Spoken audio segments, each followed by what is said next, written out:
Welcome to another exciting episode of The Trading Bell. Today on the program, we have an exclusive interview with the Cabinet Secretary in charge of the National Treasury.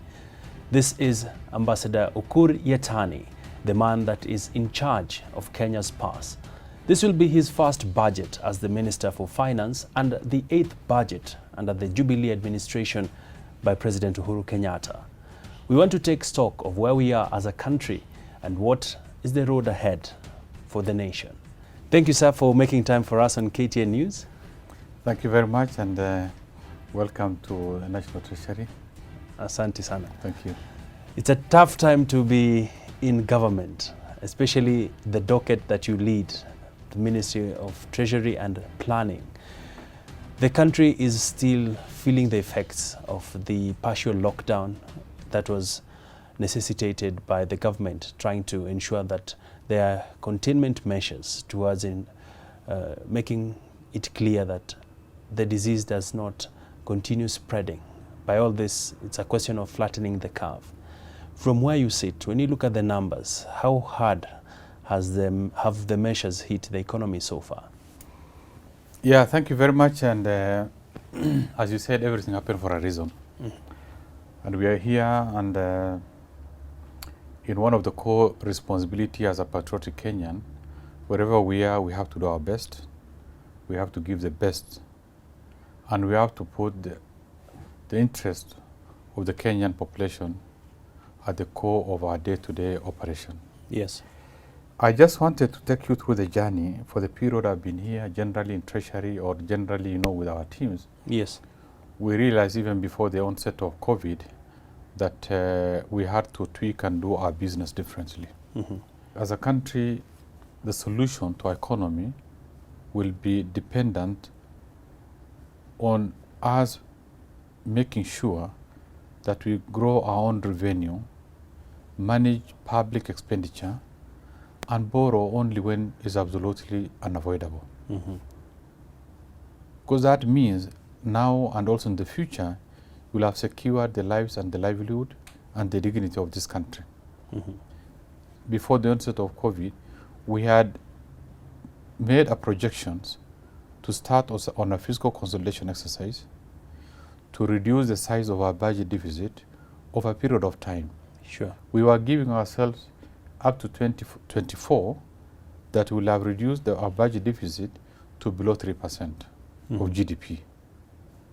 From about 8% to below 3%. Yes. What that means, then we will have a lot of discretion to borrow concessionally and manage, our operations. We also need to realize that some of the public good that the Jubilee administration has put in place, they are very positive, but the returns takes time. Like the SGR and the major roads, the returns on those investments is not one-day affair. They will take time. But now when we start weighing against the benefits, there cannot be a common man will take time to realize that, the movements now from Mombasa to Nairobi has been shortened by, almost 50% Yes. of the time. You can now carry 10 times the size of load that you used to carry before, or even more. So in the long term, these benefits are going to pay, and we are going to realize faster development, faster connectivity, and make the cost of doing business much cheaper. We also realized that in government, there are quite a number of expenditures that can be avoided, or use substantially less amount of resources to do the same task. Yes. And we looked at the areas of travels. There's been a lot of wastage. The idea of now sending delegations And trainings. Trainings, delegations, to a greater extent, has been a venue to enrich, or to give, to steal, for lack of better words, from the public coffers. It's not that these trainings are not necessary; they are necessary, but they can be managed locally.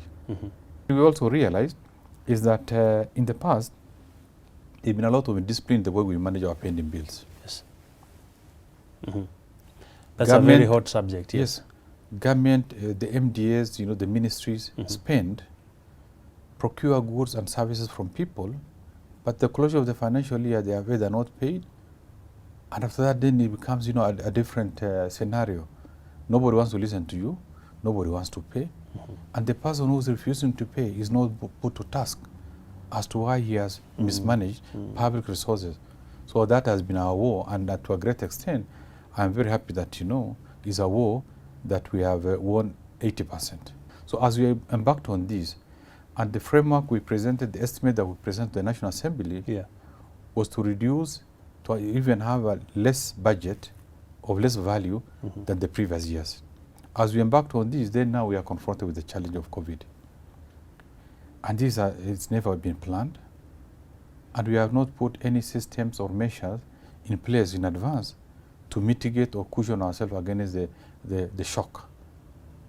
So we went back to the drawing board and made sure that, we are now torn between pursuing the fiscal consolidation exercise or cushioning the economy, supporting our people.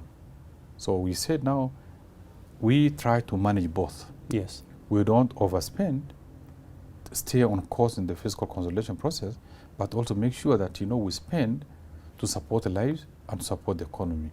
So we looked at three critical areas. Number one, that in addition to the medical, the health support that we give to the ministry, we said we must now cushion the vulnerable segments within our ministers. That's why we allocated the Presidential Directive in the first stimulus package that we allocate additional 10 billion to support the very vulnerable, mainly within the urban centers, the informal settlements. Number two, we also realized that there was need to support business. At all levels, the SMEs, our various industries, and what did you look at it? We said, number one, we have to look at the fiscal, space. Yes.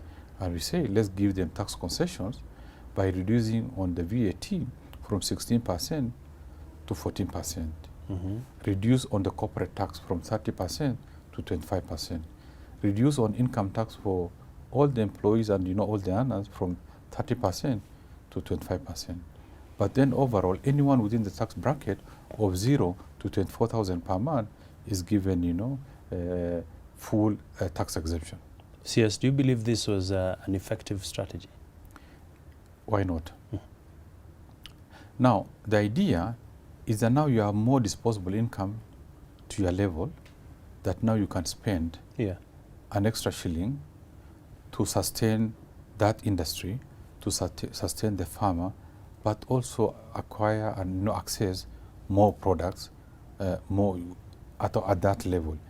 With the first intervention, we have also now come up with a second stimulus package where we are looking at broad areas to try to manage the more productive labor force who have now either lost jobs or they are underemployed by coming out with a program of Kazi Mtaani within the informal settlements in all our urban centers. All right. Where now they'll be working, but they'll be engaging on public undertakings, like let's say clearing of drainages, working on the common facilities, if they are, let's say, markets, if they are playing field, all this one now they're going to be a relook in terms of refurbishing them. But the idea is to occupy them and so that they can be earning some money every single day, where they are going to support themselves, their families, but they will also support the local economy. So quite a number of things that we are looking at. We are also now supporting the farmers by giving them the e-voucher so that they can continue producing. Additionally, we looked at the sector of tourism, where it is one of the most affected. If you look at the hotels, if you look at airlines, if you look at all these destinations, have more or less come to a halt. What has sustained our economy is that tourism might have suffered, service sector, travel has suffered, but we have a very vibrant agricultural sector, and to some extent also manufacturing. So all these now will give us an opportunity to be, at least to stay above board. All right. And CS, you've captured quite a number of items in those opening remarks. I'd like us to go into some more specifics, especially a summary of the stimulus package in terms of, so far we know that the government has plugged in about 53.7 billion for the economic stimulus package. I'd like you to just break this down for wananchi to understand how will this money be spent and where are we getting the money in the first place? Just to remind you, the first set of stimulus package is what we did about 2 months ago. Sure. Where we looked at enforced flow of payment of pending bills, VAT refund, the tax reductions. We cushioned the vulnerable by giving them 10 billion shilling. We supported and facilitated payment of the VAT refund. We reduced on a number of things and also made business much easier for the people. What happened at the central bank through reduction of the cash-based ratio and the cash reserve ratio, all this was to support the economy to stay afloat. Number two, we've now come up with the second round of stimulus package. And we are not looking actually at, we've now made adjustment. But yesterday, we are now looking at about 57 billion. From 53 to 57 billion. And what are we looking at? We have 8 thematic areas. Thematic area number 1 is to create employment opportunities mainly for the youth. And this is what we are calling Kazi Mtaani. And through these, we've provided a budget of 10 billion. They could be mainly in Nairobi, but they are going to take place in all the urban centers. And to the same extent, we've appealed also the governors, if they can replicate the same, as we now give them additional resources to manage their, county headquarters, because most of them are now urban centers. They should also now run something on the side to now feed into this program. Number 2, we looked at the health sector. We said, what do we need to do in the health sector? There are a lot of interventions that are going on, but we said we need to create stimulus by enhancing consumption from the local economy. We've allocated some resources for the purchase of hospital beds to be scattered and spread across the country. And who's going to produce the beds? Our own Juakali people. Do they meet the standard? We are going to be very strict with the standard so that those ones that meet the international standard are the ones that are going to be recommended for direct purchases. Do we need to increase the number of personnel? To that effect, we have provision for employment of 5,000 health workers, but mainly at the lower level. The community health workers, the public health technicians, to support, the local communities, to create awareness, to educate them, reason to have, better hygiene, the washing of hands, and how to clean the environment. So the third area, we looked at the education sector. What do we need to do for the education sector? We said we came up with 3 areas. Number 1, that what goes directly to the individual is going to have a direct impact on that individual, his family, and the economy. So we have now made provision to employ 10,000 teachers, new teachers for 1 year. The third area, we looked at the area of water and environment. We said we can use this opportunity to create jobs for our people, but also safeguard our own environment. Planting of trees at the local level, at the institutional level, school levels, by protecting those river basins, by making sure that we support the rural economy, particularly within the ASALs, by enabling them to get access to well-protected wells, and ponds, by making sure that there is reconstruction, but using local labor. The other area, we're also looking at the road sector, where we say we've made provision of 5 billion shilling for the road sector. And all these, they are now going to be use of machines. All of them will be now constructed using labor. Hard labor. Yes, hard labor. People are going to work on it. If you have now a stretch of like 10 kilometers within a specific locality, you say, okay, fine, we are going to split into about 5 contracts. but all labor. A number of people will be working between here for 3 months, and then the other ones like this. Because the net sum of all these is that these people will be earning, will be supporting their families, will have achieved rural access roads, will have facilitated the flow of produce from the farmland to the markets. So these are broadly the areas that we're looking at. And then one important one is we're looking at the sector of tourism. In addition to the international hotels, the communities have also organized themselves to come up with ecologies, community conservancies, where they're employing people, they are protecting the wildlife, but they're also attracting tourism. Now all of a sudden these people have no income. And the number of people who have been employed, now they are going to lose jobs within no time. Yes. So what we did, we created a grant to 160 local conservancies. We are going to give them a grant of 1 billion, but now targeted to cushioning employment, that they should not lay off those people. Yeah. We are actually now through the grant, and the grant is tied to the employees for 1 year. We've also asked KTB through provision of marketing. We've given them a provision of 1 billion shilling to start now relooking at the recovery process. We need for 1 year to embark on a recovery process and do it. We also looked at the flower sector. Has been one of our very strong inflow of the foreign exchange. Now our flowers now either this limited market, but now accessing those markets is actually reducing. So what we did is that we gave a provision of money, about 1.5 billion, to tie to the KQ, that we want to see how best we can subsidize the freight that you now export to the European market. Yes. But to some component, the government has made provision to cost share the cost of the freight.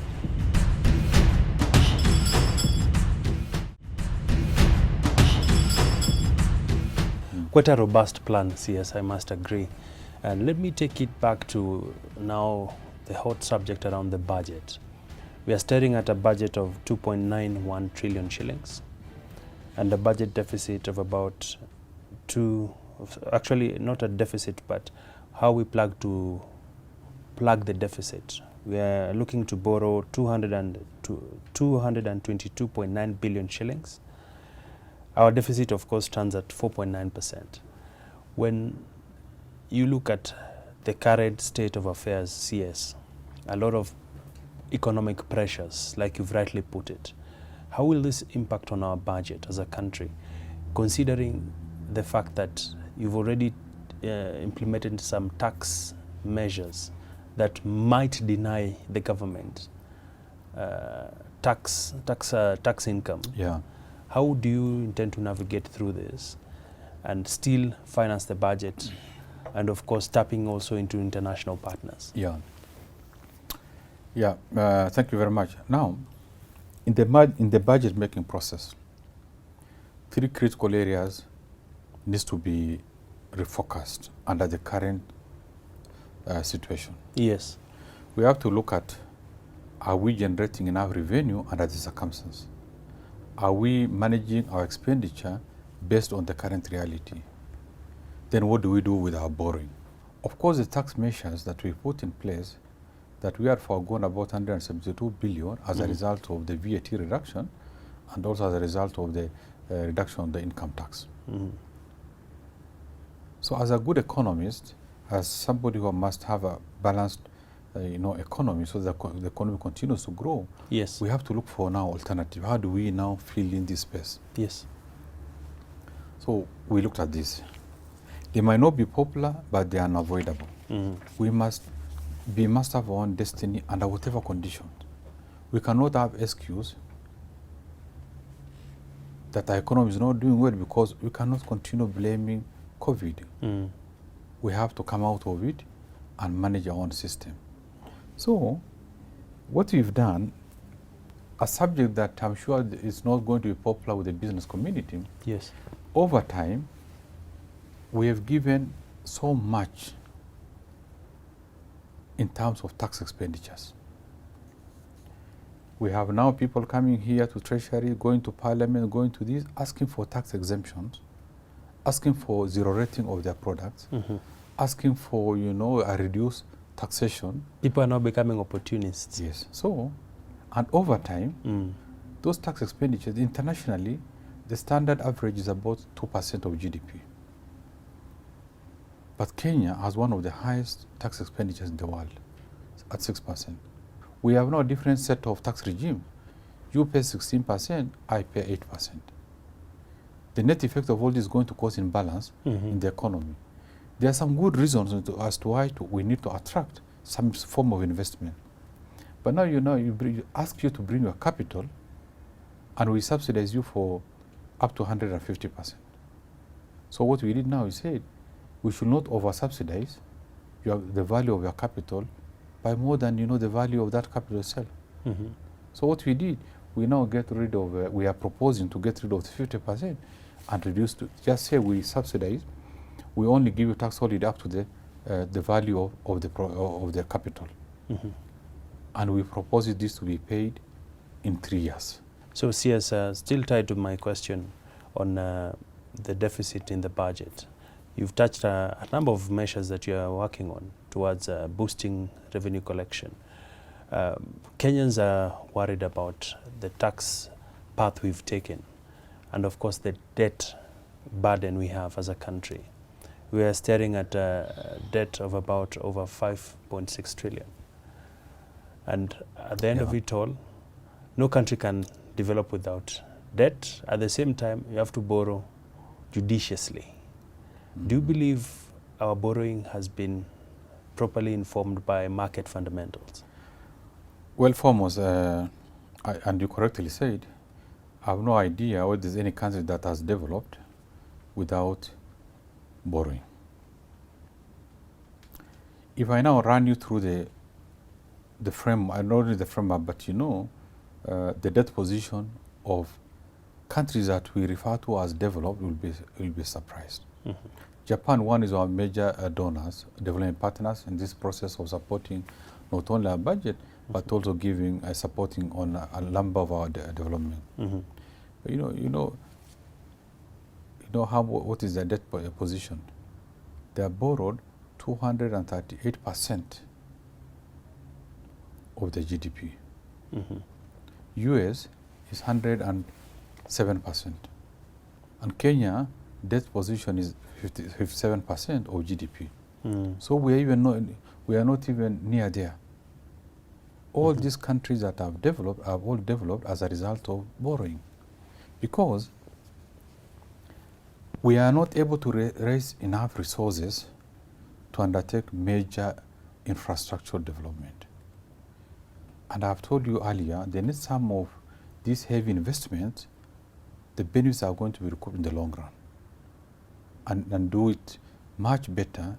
It makes cost of doing business much easier, cheaper, and make our life even much better. We've now critically looked at our debt portfolio, our debt mix, and looked at how much constitute concessional borrowing from the multilateral market. By that I'm referring to the World Bank, all those multinational institutions. And then secondly, how much loan, what is the component of the bilateral loans? And then we are now coming to the commercial. So we've now decided as a policy, first, we are lucky that we have made sure that we put a debt policy in place.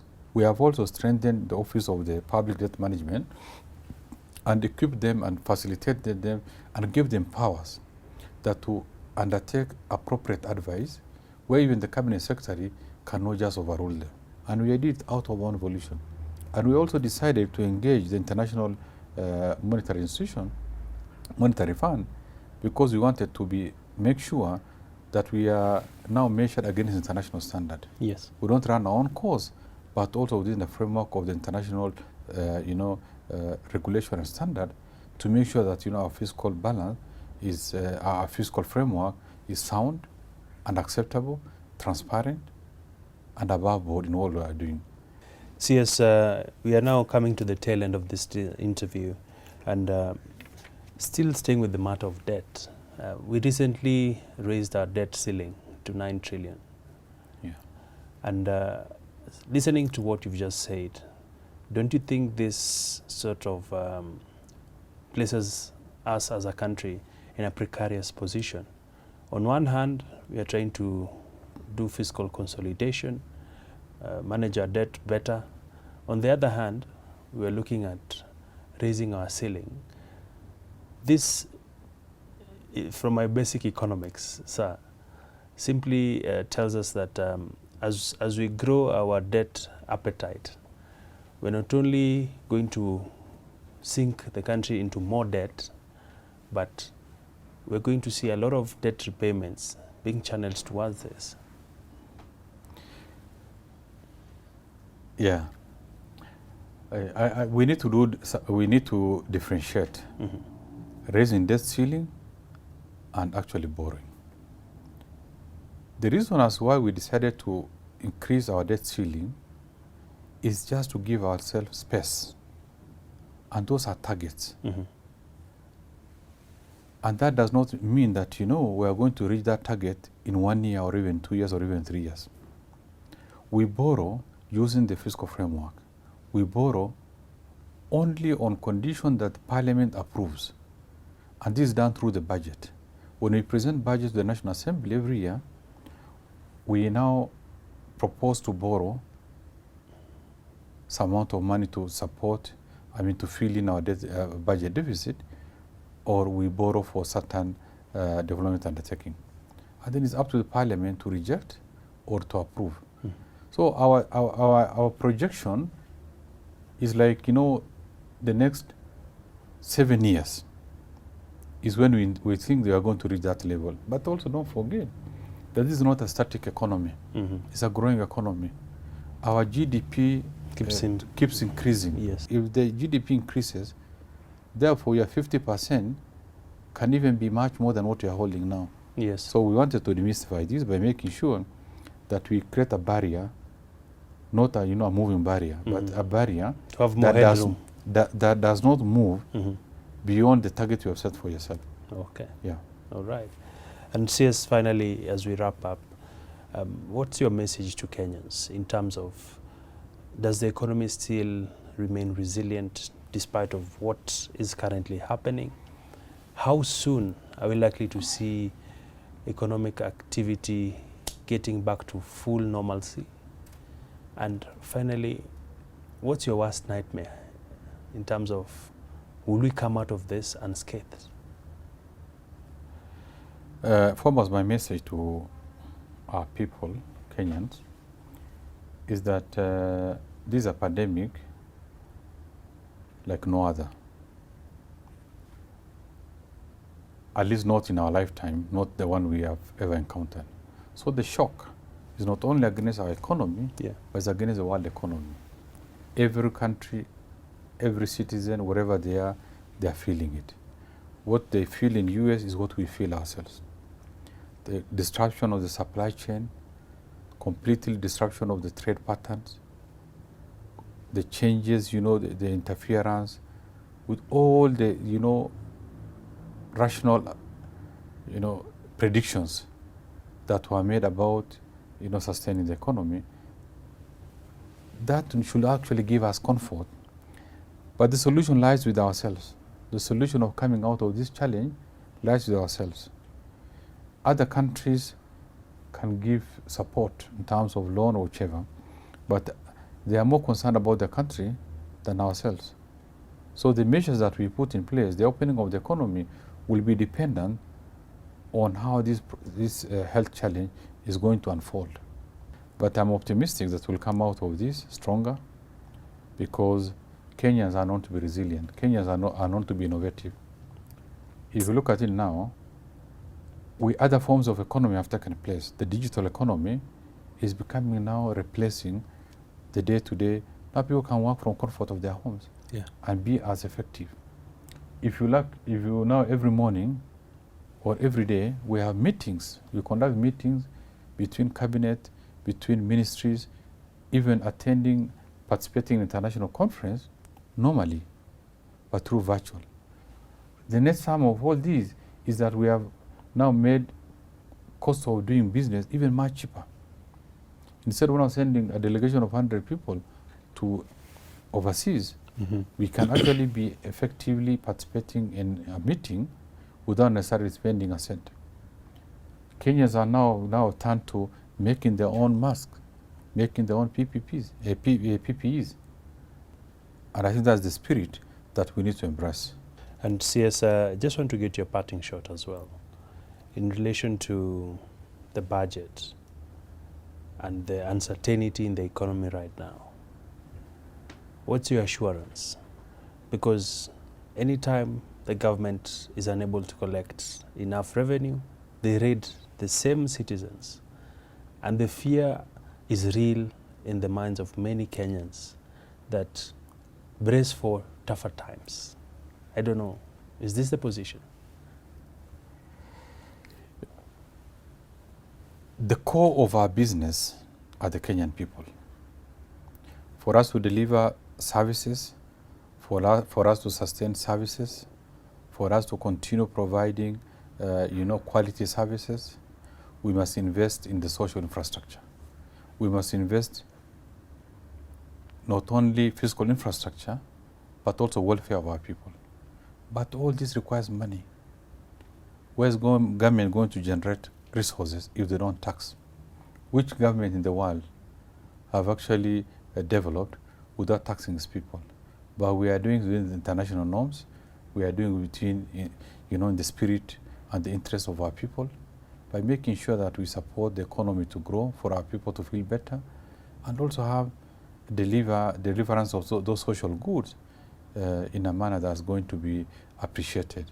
I am not saying that brace for tough times.